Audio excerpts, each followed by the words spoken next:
Salam, salam kasih, damai, dan sejahtera.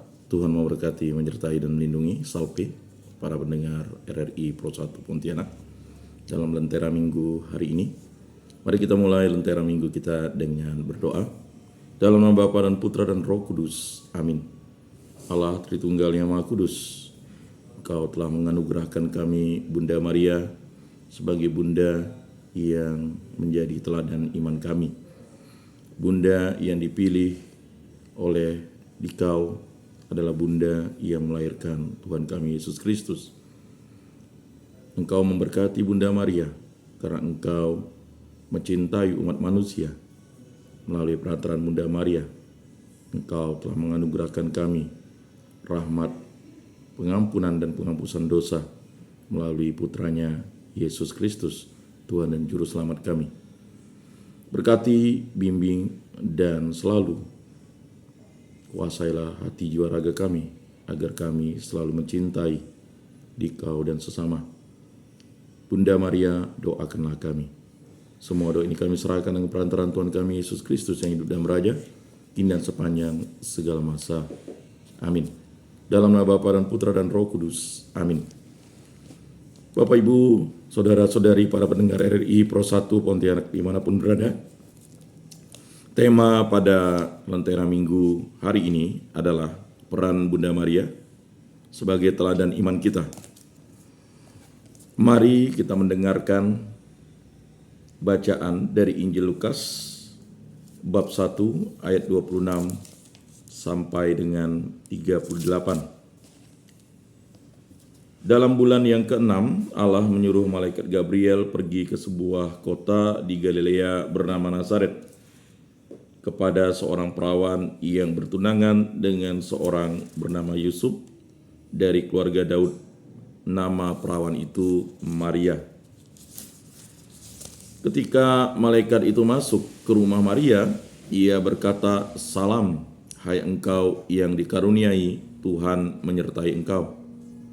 Maria terkejut mendengar perkataan itu, lalu bertanya di dalam hatinya, "Apakah arti salam itu?" Kata malaikat itu kepadanya, "Jangan takut, hai Maria, sebab engkau beroleh kasih karunia di hadapan Allah. Sesungguhnya engkau akan mengandung dan akan melahirkan seorang anak laki-laki, dan hendaklah engkau menamai dia Yesus. Ia akan menjadi besar dan akan disebut Anak Allah yang Maha Tinggi. Dan Tuhan Allah akan mengaruniakan kepadanya tahta Daud, bapa leluhurnya. Dan ia akan menjadi raja atas kaum keturunan Yakub sampai selama-lamanya, dan kerajaannya tidak akan berkesudahan." Kata Maria kepada malaikat itu, "Bagaimana hal itu mungkin terjadi? Karena aku belum bersuami." Jawab malaikat itu kepadanya, "Roh Kudus akan turun atasmu dan kuasa Allah yang Maha Tinggi akan menaungi engkau. Sebab itu anak yang akan kau lahirkan itu akan disebut kudus, Anak Allah. Dan sesungguhnya Elisabet saudaramu itu, ia pun sedang mengandung seorang anak laki-laki pada hari tuanya. Dan inilah bulan yang ke-6 bagi dia, yang disebut mandul itu. Sebab bagi Allah tidak ada yang mustahil." Kata Maria, "Sesungguhnya aku ini adalah hamba Tuhan. Jadilah padaku menurut perkataanmu itu." Lalu malaikat itu meninggalkan dia. Demikianlah Injil Tuhan. Terpujilah Kristus. Bapak, Ibu, saudara-saudari, para pendengar RRI Pro 1 Pontianak dimanapun berada. Siapa sesungguhnya Maria?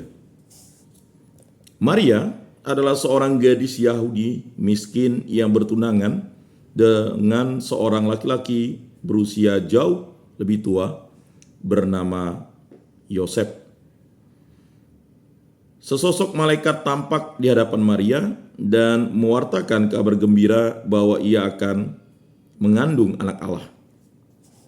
Maria begitu terkejut, tidak masuk nalarnya bahwa hal itu dimungkinkan terjadi.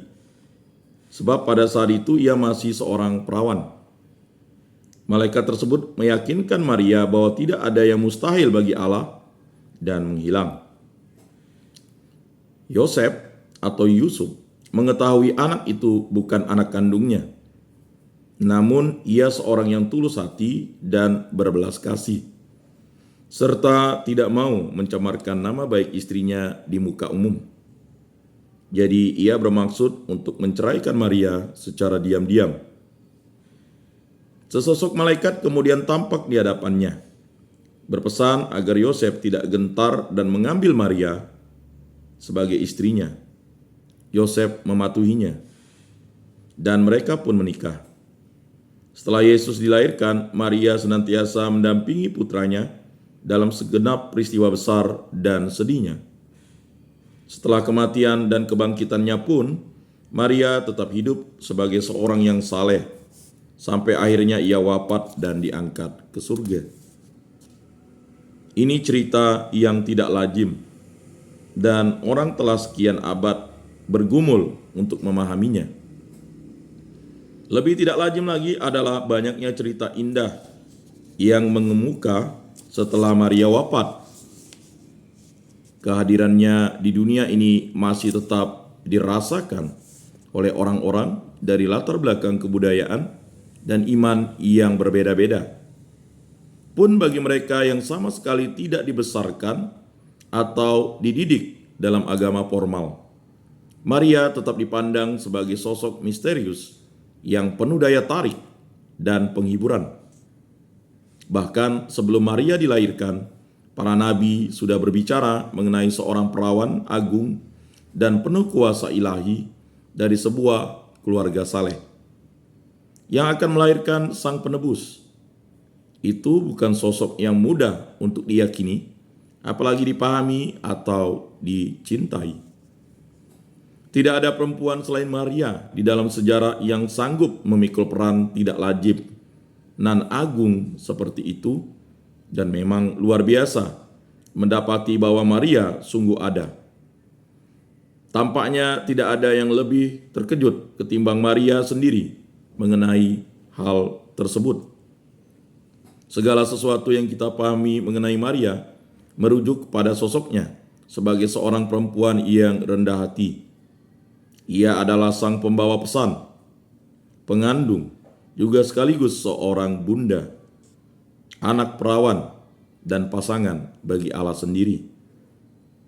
Walaupun demikian, di luar semua itu, dan di atas segenap mujizatnya yang luar biasa dan terkadang spektakuler, Maria sungguh manusia.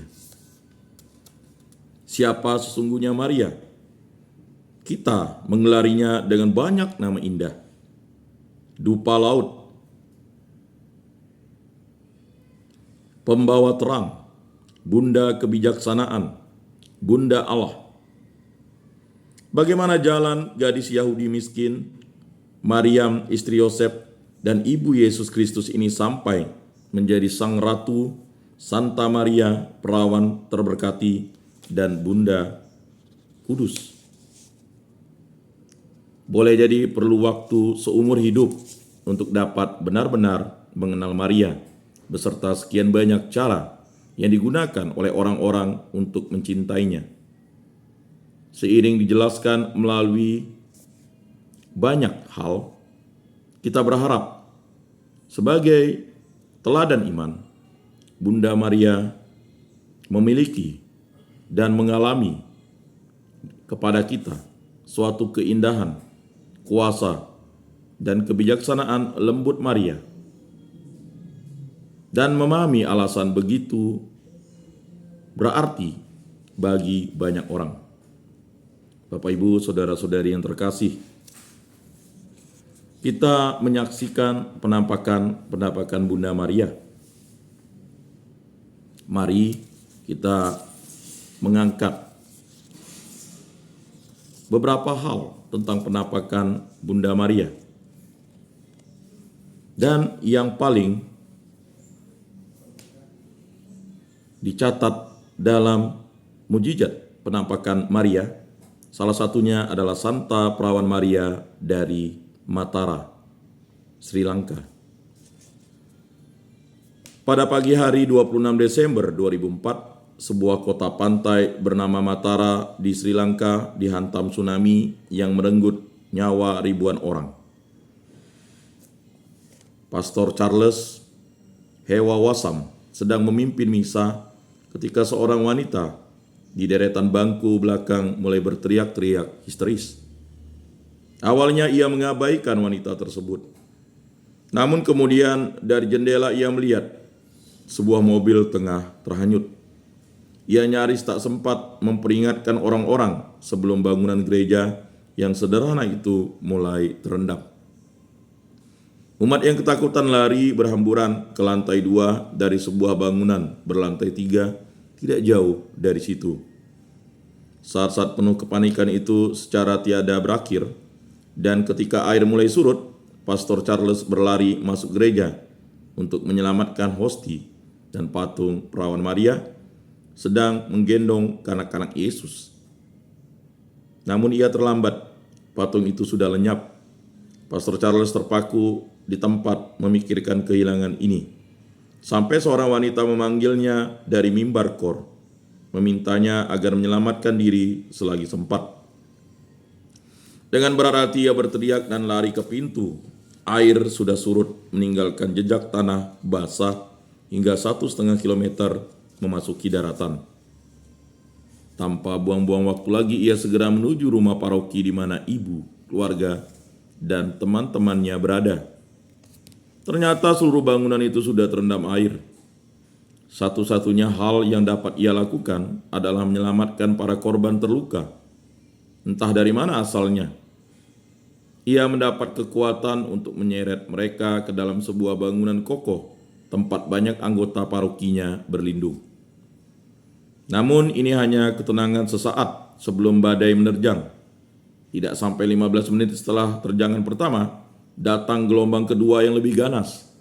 Orang-orang yang berlindung di bangunan 3 lantai itu menyaksikan dengan penuh ketakutan ketika teman-teman dan tetangga mereka tertindih reruntuhan puing dan tembok atau tersapu gelombang kedua, diikuti oleh gelombang ketiga yang meremukkan tubuh mereka.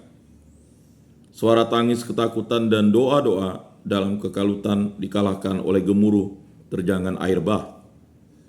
45 orang anggota paroki itu selamat, termasuk keluarga dan teman Pastor Charles. Lebih dari 23 orang lainnya tidak seberuntung mereka, dan Suster Bernadette Koolmeyer yang belum sejam lalu membantu melayani Pastor Charles dalam misa turut jadi korban. Semua barang milik Pastor Charles hanyut. Ia tidak lagi memiliki uang, pakaian, dan bahkan jubahnya pun hilang tersapu air bah. Yang memperparah bencana tsunami itu adalah hilangnya patung Bunda Maria dari Matara, kesayangan warga paroki. Hanya tersisa alas kecil tempat patung itu berdiri selama bertahun-tahun. Ketika menatap alas yang kosong dengan gundah, Pastor Charles terkejut mendapati bingkai kaca pelindung patung masih utuh. Seakan-akan Maria lenyap begitu saja. Selain itu, lenyap pula batu permata yang sudah hampir 100 tahun digunakan untuk menghiasi patung dalam pesta peringatan tahunan.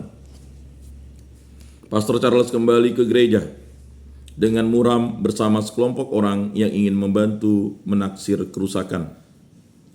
Di jalan ia bertemu seorang anak muda. Ternyata ia telah menemukan batu permata Bunda Matara dan menyimpannya di dalam tas yang diselempangkan di bahu. Ini pertanda luar biasa, tetapi mukjizat yang sesungguhnya belum lagi terjadi. Beberapa hari ke depan terasa sangat melelahkan karena Pastor Charles masih harus mengevakuasi dan mengidentifikasi para korban. Ia juga memakamkan para korban yang meninggal dan menghibur umat paroki. Setiap malam ia berdoa mohon kekuatan bersama sekelompok orang, berkumpul di hadapan foto lama Bunda Matara yang ditemukannya di antara puing-puing kamar.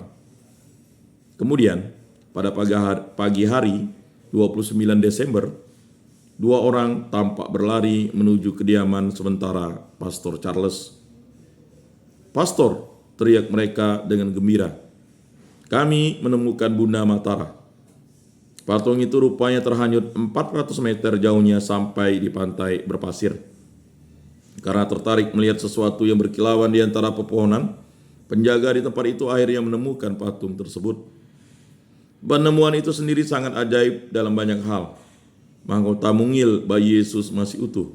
2 tangan, bagian kaki, dan kalung emasnya hilang. Tetapi dalam waktu singkat ditemukan di antara puing-puing.